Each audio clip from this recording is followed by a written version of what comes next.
দেশীয় উন্নয়নের সঙ্গে পাল্লা দিয়ে বাড়ছে আয় বৈষম্য, ধারাবাহিক মূল্যস্ফীতি যা আরও বাড়াচ্ছে বলে মত অর্থনীতিবিদদের। তাদের মতে শিক্ষা দক্ষতা উন্নয়নের মাধ্যমে প্রান্তিক মানুষের আয় বাড়াতে আরও সরকারি বিনিয়োগ দরকার।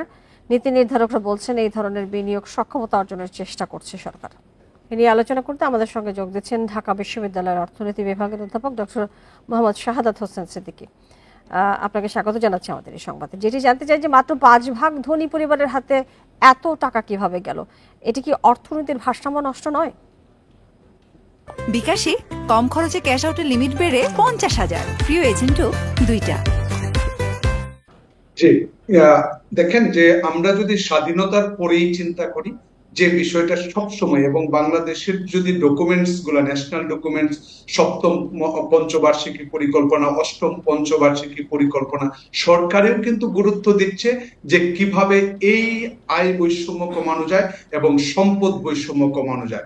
অতএব বোঝা যাচ্ছে রাষ্ট্রের দিক থেকে, রাষ্ট্রের দলিলে যখন এইগুলা প্রতীয়মান হয়, তখন এটা যে একটা বিরাট প্রবলেমের দিকে যাচ্ছে সেটা কিন্তু সত্যিকার অর্থে সরকারি দলিলেও প্রতীয়মান। এখন প্রশ্ন হচ্ছে কেন বাড়ে? আমরা জানি যে সম্পদ যখন কোনো একটা ছোট গোষ্ঠীর কাছে কেন্দ্রীভূত হতে থাকে তখন আসলে আয় বৈষম্য, সম্পদ বৈষম্য বাড়তে থাকে। বাংলাদেশ এখন আসলে 0.499 মানে হচ্ছে 0.5 যদি 2 ঘরে আমরা চিন্তা করি, তাহলে পৃথিবীর আমাদের যে থিওরিটিক্যাল পার্সপেক্টিভে আমরা কিন্তু উচ্চ মাত্রায় বৈষম্যের দিকে চলে গেছি, উচ্চ মাত্রায় বৈষম্য বিরাজ করা কান্ট্রি গুলার মধ্যে একটা।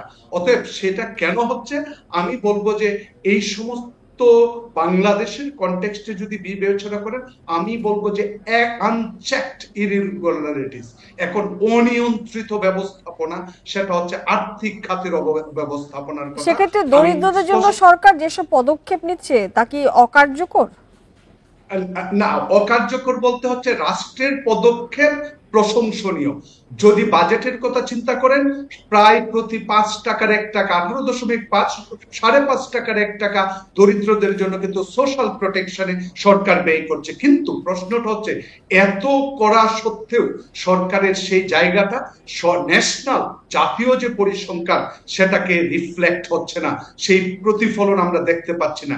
এটা কিন্তু একটা জাতির জন্য দুর্ভাগ্যজনক। এবং সেই দুর্ভাগ্যজনক কেন বললাম? কারণ এটা কিন্তু ডক্টর শাহাদাত হোসেন, আমার একটি প্রশ্ন, আমি খুব আগ্রহী এই বিষয়টি। 1990 সালের পরিসংখ্যান দেখি আমি যে 943 জন কোটিপতি ছিলেন।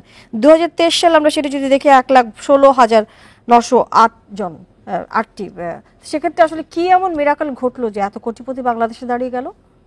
না, কোটিপতি হচ্ছে বাংলাদেশের, যদি আপনি পার ক্যাপিটা জিডিপির কথাও তুলনা করেন, তাহলে সেই ক্ষেত্রেও কিন্তু আমাদের মাত্র $91 পার ক্যাপিটা যেখানে ছিল সেটা কিন্তু 3,000-এ পৌঁছেছে।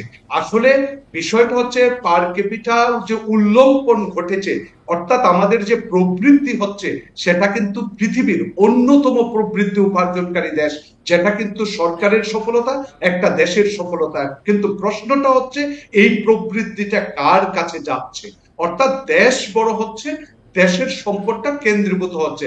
কিন্তু আপনি চিন্তা করেন 1 কোটি মানুষের, 1 লক্ষ মানুষের কাছে কোটিপতিদের সংখ্যা বাড়ছে। তার মানে হচ্ছে আগে যখন 10 জন ছিল, 10 জনের কাছে সম্পদটা কেন্দ্রীভূত হচ্ছে, এখন সেই মানুষের সংখ্যাটা হয়তো বেড়ে 1000 জন, 2000 জন করতে করতে এটা কি ভালো না মন্দ আসলে?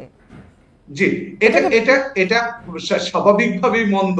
কারণ হচ্ছে এতে সমাজে যে বিশৃঙ্খলা তৈরি হয়, সমাজে শ্রেণী দ্বন্দ্ব তৈরি হয়, সেগুলার পিছনে কিন্তু বড় কারণ হচ্ছে এই অসামঞ্জস্যতা।